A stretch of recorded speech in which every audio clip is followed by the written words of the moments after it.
고린도전서 16장 1절에서 12절까지 말씀 한 절씩 교독하겠습니다. 성도를 위한 연보에 관하여는 내가 갈라디아 교인들에게 명한 것 같이 너희도 그렇게 하라.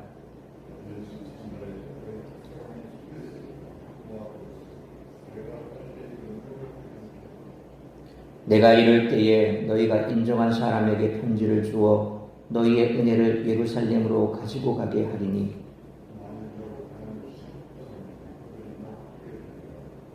내가 마게도냐를 지날 터이니 마게도냐를 지난 후에 너희에게 가서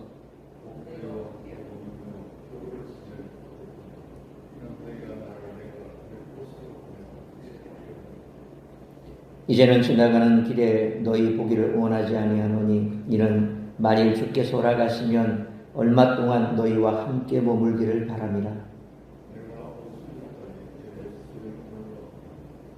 내게 방대하고 유효한 문이 열렸으나 대적하는 자가 많으니라.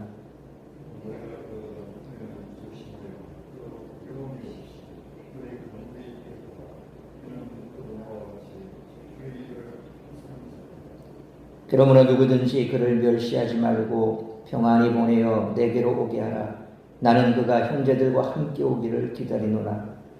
형제 아볼로에 대하여는 그에게 형제들과 함께 너희에게 가라고 내가 많이 권하였으되 지금은 갈 뜻이 전혀 없으나 기회가 있으면 가리라. 아멘. 이제 고린도전서의 마지막 장인 16장에 도달했습니다.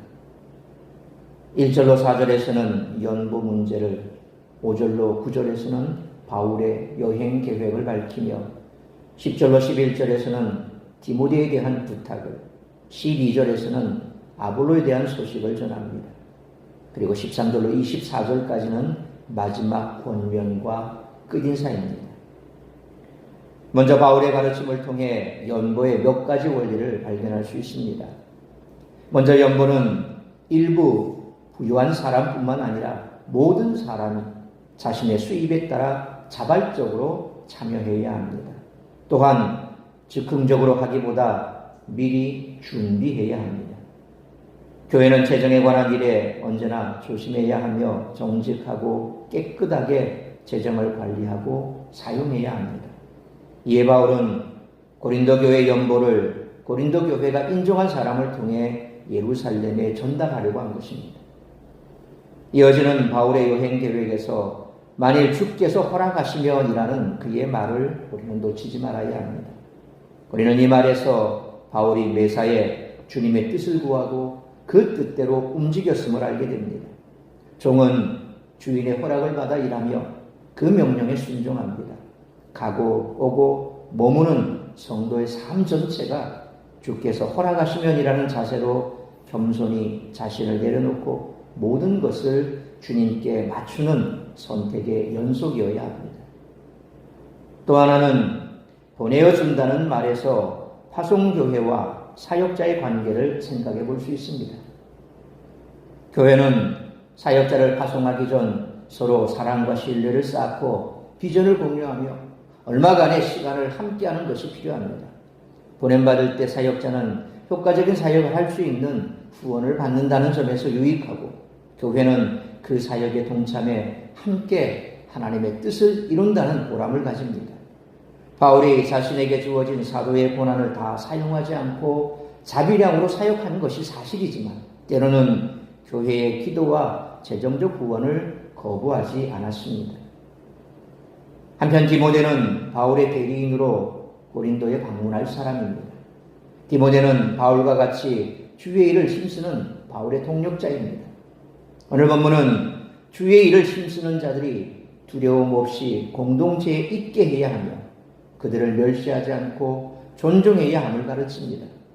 그러므로 우리 교회 안에 있는 주의 일을 힘쓰는 자를 돌아보고 격려하며 도울 수 있는 방법을 생각해보는 우리 모두가 될 수 있기를 축원합니다. 연보를 하거나 복음을 섬길 때 우리는 어떤 자세로 임할까요? 바울은 고린도 교회 성도들에게 어떤 자세로 어느 정도의 연보를 하는 것이 좋은지 그리고 어떤 마음가짐을 가지고 복음을 섬겨야 하는지 말씀하고 있습니다.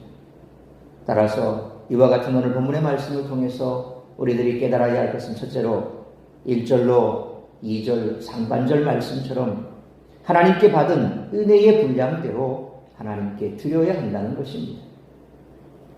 사도행전 11장 28절 말씀처럼 유대 지역에 발생한 큰 흉년으로 예루살렘 교회는 경제적 어려움에 처해 있었습니다.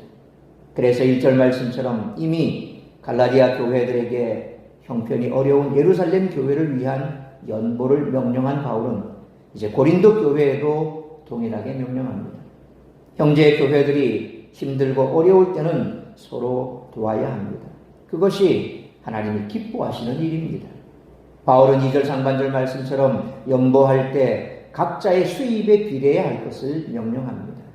하나님이 누구에게는 많이 주시고 다른 누구에게는 적게 주셨습니다. 따라서 각자 하나님께 받은 수입의 분량대로 연보하면 됩니다. 하나님께 많이 받았으면 그에 맞게 많이 드려야 합니다. 적게 받은 자도 자신의 수입에 맞게 드리면 됩니다. 그러므로 하나님께 받은 은혜의 분량대로 하나님께 드리는 우리 모두가 되시기를 축원합니다. 두 번째로 2절 하반절로 4절 말씀처럼 교회 공동체의 뜻을 존중해야 한다는 것입니다. 또한 바울은 2절 하반절 말씀처럼 연보할 때 미리 준비하는 자세를 가질 것을 명령합니다. 갑작스럽게 연보하는 것이 아니라 연보를 위해 미리 수입해서 얼마씩 구별해 모아두라는 것입니다. 그리고 3절 말씀처럼 고린도 교회에서 모은 연보를 예루살렘 교회로 가져갈 사람을 추천해 달라고 부탁합니다. 바울은 재정에 대해 조금의 의혹도 받지 않도록 신경을 씁니다. 우리는 교회의 재정을 투명하고 공정하게 관리해야 합니다. 조금의 오해라도 일으키지 않도록 세심한 관리가 필요합니다. 바울은 4절 말씀처럼 고린도 교회를 상대로 자신의 의견을 강하게 주장하지 않습니다. 그래서 예루살렘 교회로 동행하는 문제에 대해서도 고린도 교회에 허락을 청합니다. 그러므로 교회를 섬길 때 자신의 주장을 지나치게 고집하는 자세를 버려야 하고 바울처럼 교회를 존중하며 교회 공동체의 뜻을 배려할 줄 아는 우리 모두가 되시기를 축원합니다. 세 번째로 5절로 12절 말씀처럼 복음을 귀하게 여겨야 한다는 것입니다. 바울은 6절 말씀처럼 고린도 교회 성도들에게 자신의 선교 사역을 도울 것을 권면합니다. 교회는 영혼 구원과 복음을 위해 세움을 받았으며 마땅히 복음을 전하고 선교하는 일에 적극적이고 구체적으로 도와야 합니다. 또한 성도들이 자연스럽게 선교하고 전도하는 일에 동참하도록 훈련해야 합니다. 사도행전 20장 3절 말씀을 보면 고린도 교회를 방문한 바울은 그곳에서 약 3개월간 시간을 보냅니다. 그런 7절 말씀처럼 자신이 고린도 교회에 얼마나 머물지조차 하나님의 뜻에 맡겼습니다. 자신의 선교 일정을 하나님의 인도하심에 맡긴 것입니다.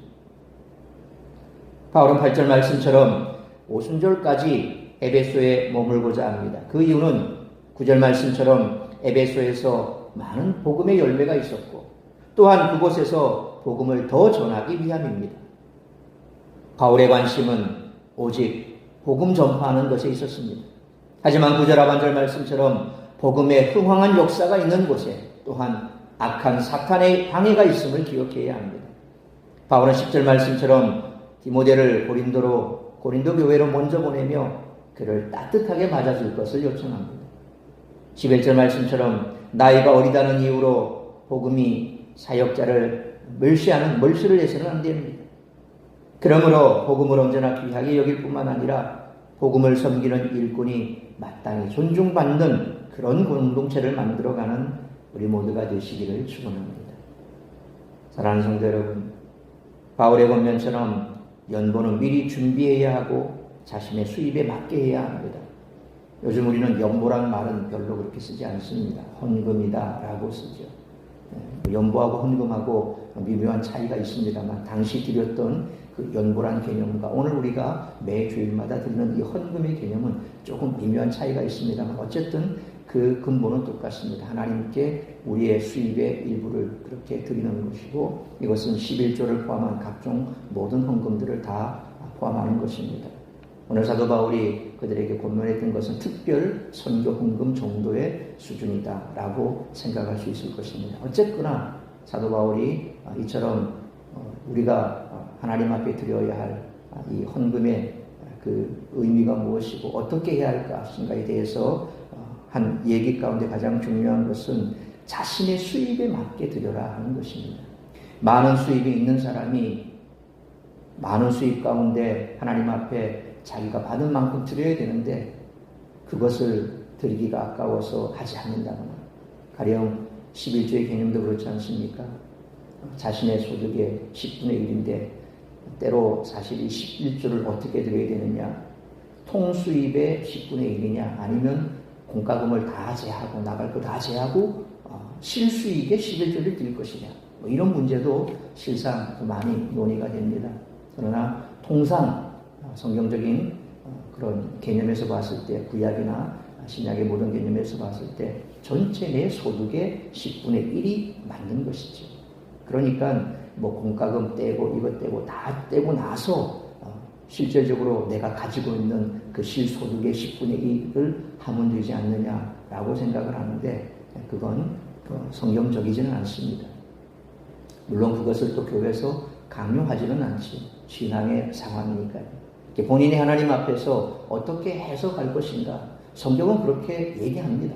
그러니까 성경이 말씀한 대로 할 것이냐 아니면 내 개념대로 할 것인가 그걸 교회가 억지로 이렇게 라고 강요는 하지 못하지만 적어도 하나님의 말씀대로 따르자면 성경대로 가야 되겠지요. 그래서 일반적인 사람들이 실수령에게서 11조를 해야 된다라고 생각하는 것은 어떻게 보면 좀 이기적인 생각일 수도 있습니다. 왜 손해보기 싫지 않습니까? 세금으로 다 나가는 것까지 그걸 어떻게 할 수 있느냐라고 생각하겠지만 성경은 그렇게 말씀합니다. 어쨌거나 11조나 매주일 드리는 헌금이나 준비하라는 겁니다. 즉흥적으로 하지 말라는 겁니다. 그게 바로 사도 바울이 오늘 교회들에게 하는 얘기고 또 어떻게 연보할 것인가 헌금할 것인가에 대한 기준을 정해주는 것이죠. 수입이 많은 사람은 수입에 맞게 해야 됩니다. 적다고 해서 안 해도 되느냐? 아니죠. 적은 수입이지만 그 적은 수입에서 그렇게 나에게 수입을 허락하신 하나님 앞에 드리는 것이니까 그렇게 해야 되는 거지. 또 한 가지 우리가 헌금을 줄 때 조심해야 될 것은 마치 그것을 교회가 운영되기 위해서 운영자금으로 드린다고 그렇게 생각하는 것도 사실상 옳은 것은 아닙니다. 물론 그건 맞습니다. 교회가 그렇게 해서 재정이 쓰여지고 교회가 운영이 되죠. 그러나 그것을 그렇게 너무 과도하게 생각하지 말고 하나님 앞에 내가 드린다. 내가 받은 것에 대해서 하나님께 드린다. 기본 개념은 그겁니다. 그런 개념을 가져야지 다른 개념으로 자꾸 접근하기 시작하면 그 다음에 잘못된 생각들이 자꾸 우리 속에 들어옵니다. 왜? 내가 교회 운영을 위해서 이만큼 헌신을 했는데 내가 이만큼 했는데 자기 자꾸 지분을 찾게 되는 거죠. 헌금의 개념이 지분 찾자고 하는 겁니까? 내가 교회에서 이만큼 헌금을 해서 내가 헌금한 그 헌금 액수가 교회 전체 헌금의 이 정도를 차지하니 내 지분이 이 정도 돼. 뭐 이렇게 되는 겁니까? 교회가 주식회사입니까? 아니지 않습니까? 헌금의 기본 개념은 하나님께서 나에게 주신 것에 대해서 감사하는 마음으로 하나님께 드리는 겁니다. 하나님께 드렸으면 그것으로 만족하는 거지. 그것으로 우리는 기뻐하고 감사하면 되는 겁니다. 그 이외의 것은 자꾸 생각하면 안 되는 거죠. 제가 개척했을 때 한 집사님이 그때 교회 재정에 거의 엄청난 부분을 차지하는 집사님이셨습니다. 뭐 개척교회에 성도가 많습니까? 뭐 10여 명 정도밖에 안 되는 그런 상황에서 그분이 그때 당시 벌써 10여 년 전입니다. 한 달에 11조를 거의 한 100만 원씩 있어요. 굉장히 크죠. 근데 이제 그분이 뭔가 교회 일을 함에 있어서 자꾸 이제 저를 뭐 전화를 해서 목사님 이번에 뭐 이거 하면 어떨까요? 저거 하면 어떨까요? 뭐 또 이걸 하려고 하는데 목사님 어떻게 생각하십니까? 뭘 하면 또 왜 상의를 안 하십니까? 이런 식으로 자꾸 얘기를 하는 거예요. 바로 그런 개념이죠. 내가 이 정도 헌금을 하는데 뭐 그 정도 내가 관여해도 되지 않냐? 잘못된 생각이겠죠. 그래서 한 번은 제가 그분을 불러서 그렇게 자꾸 하실 것 같으면 교회를 떠나시는 게 좋을 것 같다고. 저희 목회 방식이 마음에 안 들면 교회 떠나시는 게 좋을 것 같다고. 그래서 제가 금요 기도에 마치고 축복 기도해 주고 그냥 교회를 떠나라고 했습니다. 제가 잘했다는 얘기가 아닙니다. 목회에 있어서 목회자를 믿고 따라와야 되는데 그렇다고 목회자가 교회를 엉뚱한 곳으로 데리고 가겠습니까? 본인의 생각이 자꾸 교회에 내가 이 정도 지분이 있는데 뭐 그 정도 해도 되지 않느냐는 식의 생각을 가지고 있는 것. 그건 옳은 것이 아니죠. 다 각자 하나님께서 직분에 맞는 일을 주셨지 않습니까? 그 직분에 맞는 일을 주셨으면 그 직분에 맞게 일을 하면 되는데 자꾸 넘쳐나게 하려고 하고 또 본인의 생각을 자꾸 거기에 대입을 시켜서 교회 안에서 자신의 발언권을 높이려고 하는 그런 것들에 대해서 굉장히 옳지 않은 태도죠. 어쨌거나 우리가 헌금함에 있어서도 이와 같은 마음가짐은 결코 옳은 것이 아닙니다. 하나님이 기뻐하시지도 않고 또 그것이 과연 하나님 앞에 내가 기쁨으로 감사함으로 드리는 것인가 생각해 봐야 합니다. 많이 얻은 자는 많이 하나님 앞에 드릴 줄 알아야 하고 적게 수입을 얻은 자도 하나님 앞에 기쁨으로 드릴 수 있어야 된다는 겁니다. 하나님이 그 사람에게 재정과 함께 많은 책임도 맡기셨기 때문에 그렇습니다. 또한 교회를 섬길 때 자신의 주장을 지나치게 고집하는 자세도 버려야 하고 바울처럼 교회를 존중하며 교회 공동체의 뜻을 배려할 줄도 알아야 하며 무엇보다 복음 전파와 선교의 열심을 가지고 복음을 섬기는 일꾼이 마땅히 존중을 받는 그런 공동체로 만들어가는 우리 모두가 되시기를 주님의 이름으로 축원합니다. 기도하겠습니다. 들어가신 아버지 하나님 은혜와 사랑을 감사합니다. 오늘도 새벽을 깨고 말씀으로 예배로 하루를 시작하게 하시니 감사합니다. 이제 고린도전서의 마지막을 우리가 살펴보면서 사도 바울이 힘들고 어려운 기근으로 인해 힘들고 어려운 예루살렘 교회를 향해서 함께 동참해 줄 것을 권면하며 우리가 어떻게 헌금해야 될 것인가에 대한 기준도 우리에게 말씀하셨습니다. 그러므로 우리가 많이 받은 자는 많이, 적게 받은 자도 적게, 자기가 하나님께서 주신 분량대로, 은혜대로 그렇게 헌금하는 것이 마땅하다고 말씀한 그 말씀을 가슴에 새기게 하여 주옵소서. 우리에게 주신 분도 하나님이십니다. 그러므로 그것을 허락하신 하나님 앞에 기쁨으로, 감사함으로, 자원함으로 받은 은혜의 분량대로 힘써 주 앞에 드릴 줄 아는 그런 믿음의 삶을 살아가게 하여 주옵시고 뿐만 아니라 몸된 교회 안에 세운 복음을 위하여 일하는 일꾼들을 귀하게 여길 줄 알고 존중히 여기는 그런 목회적 분위기도 우리가 만들어가야 할 것입니다.